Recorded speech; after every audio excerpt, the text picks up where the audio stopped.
डायरियां बना बना कर कथा सुनाने से भागवत की कथा का आनंद नहीं आएगा। भागवत की कथा का आनंद तब आएगा जब हम व्यास की प्रणाली को अपनाएंगे। यद व्यासम न कृत्वम न दर्शिता। देखिए, डॉक्टर ऑपरेशन कर रहा हो और ऑपरेशन करते करते किताब में देख रहा हो कि ऑपरेशन कैसे किया जाता है, तो बराबर गारंटी है कि ये मरीज को जिंदा छोड़ने वाला नहीं है। बोलिए, अभी डॉक्टर जो है ऑपरेशन कर रहा है, मरीज सीरियस है, हैवी अटैक आया है, कोमा में चला गया है, और अभी डॉक्टर किताब में यही देख रहा है कि कोमा में जाने की दवा क्या है जो बचे कोमा से।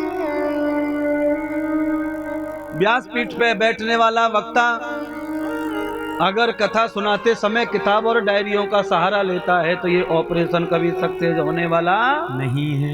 फेल ऑपरेशन है ये। हाँ, यदम न वेदो भागवतम प्रिया रोमो गतिभ्यया। शरीर में जितने रोमे हैं, बाल के छिद्र हैं, हर छिद्र में भागवत समा जाए, रोम रोम में भगवान समाया हो तो भागवत कहने का अधिकार है। कुछ लोग बड़े चतुर होते हैं महाराज। पुराने जमाने की मुझे याद है, बहुत जगह मैंने देखा, गुरुकुल में जब हम पढ़ते थे तो गुरुकुल के महात्मा आचार्यों के साथ हम लोग जाया करते थे ब्याहों में, तेरहवीं में ब्राह्मणों की जरूरत पड़ती तो हम भी जाते थे बामन बनकर भोजन करने, दक्षिणा लेने के लिए।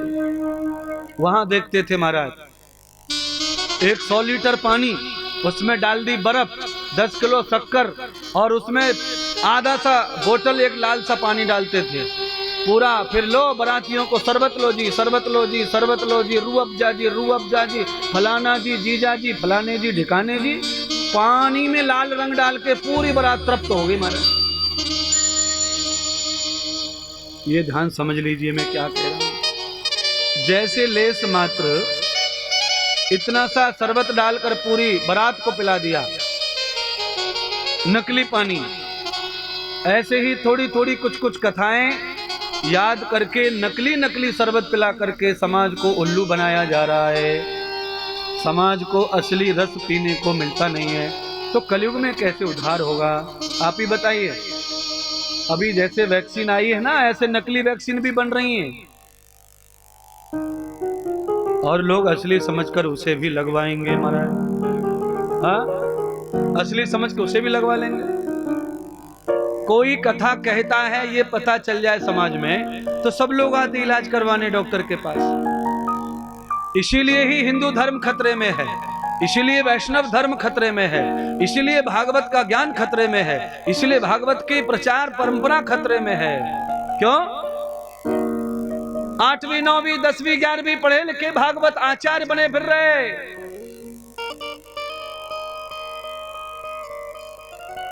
न ध्यान करते न भजन करते, न जाप है न ताप है और आचार्य है। कहां से आचार्य बने महाराज? आचार्य का मतलब क्या है?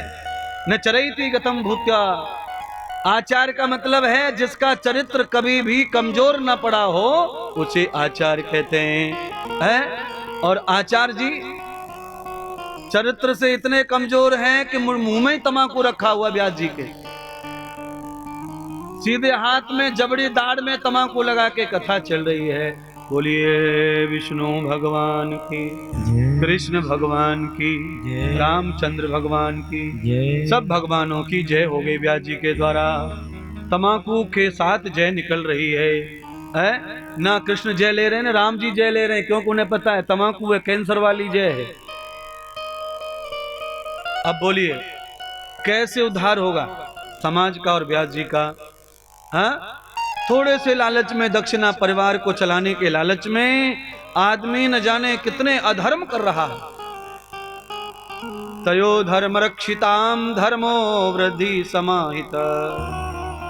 परमात्मा करे हम सबको धर्म प्राप्त हो जाए भागवत का। आज कलयुग है, भागवत की बहुत आवश्यकता है।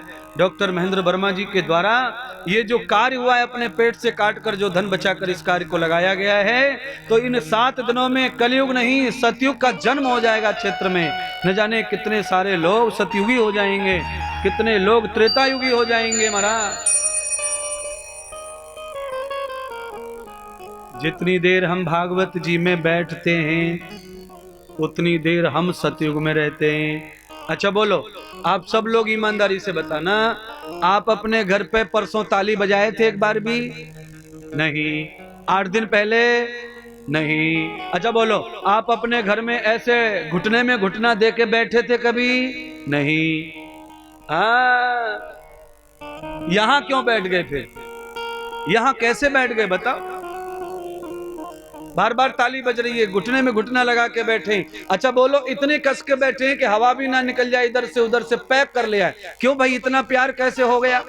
इतना प्यार केवल सतयुग में हो सकता है, कलयुग में पड़ोसी से भी प्यार होता नहीं है हमारा। और यहाँ तो पड़ोसी दूसरे गांव के भी अपने लग रहे हैं महाराज। दूसरे गांव से आए, वो भी अपने लग रहे हैं, और अपने घर में अपने भी अपने नहीं लगते।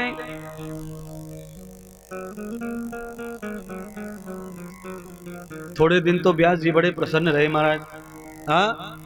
थोड़े दिन व्यास भगवान को बड़ा आनंद हुआ, बड़े प्रसन्न रहे। पर धीरे धीरे व्यास भगवान वृद्ध होने लगे, बूढ़े होने लगे, तो व्यास जी फिर दुखी हो गए। अब क्यों दुखी हुए? अब व्यास जी के दुखी होने का कारण है नवायो वाणीम वर्धिताम संयोगो शोष्वतीयता। वाणी सुस्यत हो रही है, यानी कि कमजोर पड़ रही है। वृद्ध आदमी की वाणी में ओज तेज नहीं रहता। व्यास जी कहते हैं, मैं बूढ़ा हो रहा हूं, मेरी जरा अवस्था आ गई है, अब मेरा हाथ पैर दुखे, कमर दुखे, और मेरे सारे बाल श्वेत हो गए हैं, और मेरे दांत भी अब कहीं कहीं हिलते हैं। वाणी विशुद्ध हो जाती है, विस्मृति हो जाती है शब्दों की।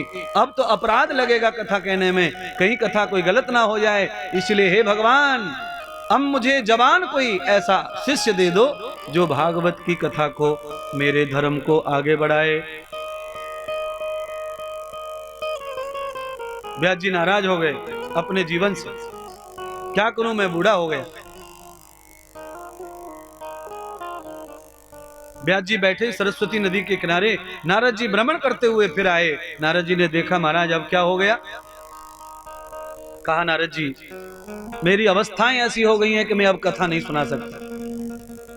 भागवत का प्रचार रुक गया है, और जिस भागवत की वजह से जगत में सब भागवत हो जाएं, भगवान के भक्त हो जाएं, सभी लोग इंसान बन जाएं, देवता बन जाएं, महायोगी हो जाएं, दानी पुरुषार्थी यज्ञ करता हो जाएं, अपने माता पिता के सेवक हो जाएं, गुरु के भक्त हो जाएं, तब ये संभव तभी है जब भागवत उनके कानों में पड़े। पर अब भागवत मुझसे नहीं कही जाती, मैं थक गया हूं, बूढ़ा हो गया हूं। तो कैसे हो? तब नारद जी ने व्यास जी की फिर मदद की। व्यास जी को कहा कि ऐसा करो, अब ये भगवान गणेश का मंत्र लो, और इस मंत्र को लेकर के भगवान गणेश को बुलाओ। तीव्र बुद्धि वाले भगवान,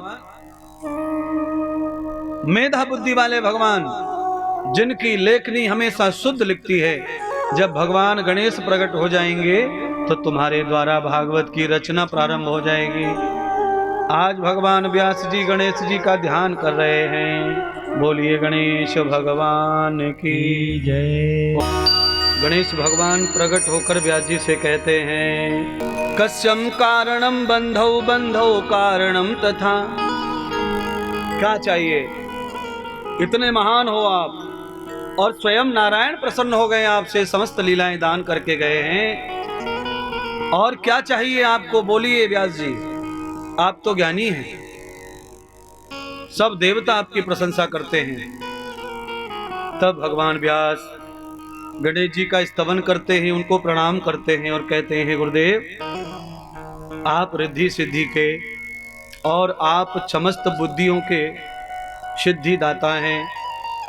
मेरी जरा अवस्था पर तरस खाइए, और मेरी अवस्था को देखते हुए भगवान के चरित्रों का लेखन करना है। इसीलिए आपको ही सब देवताओं ने चुना है लिखने के लिए। आप ही भाग्य लिखते हो, तो आज सबके भाग्य निर्माता बने हो, तो आप भागवत के भी निर्माता बनो। गणेश जी भागवत लिख रहे हैं और व्यास जी भागवत गा रहे हैं। व्यास भागवत गाते हैं, गणेश भागवत लिखते हैं। भागवत में मंगलाचरण किया गया। भागवत संपूर्ण गणेश जी के द्वारा लिखी गई।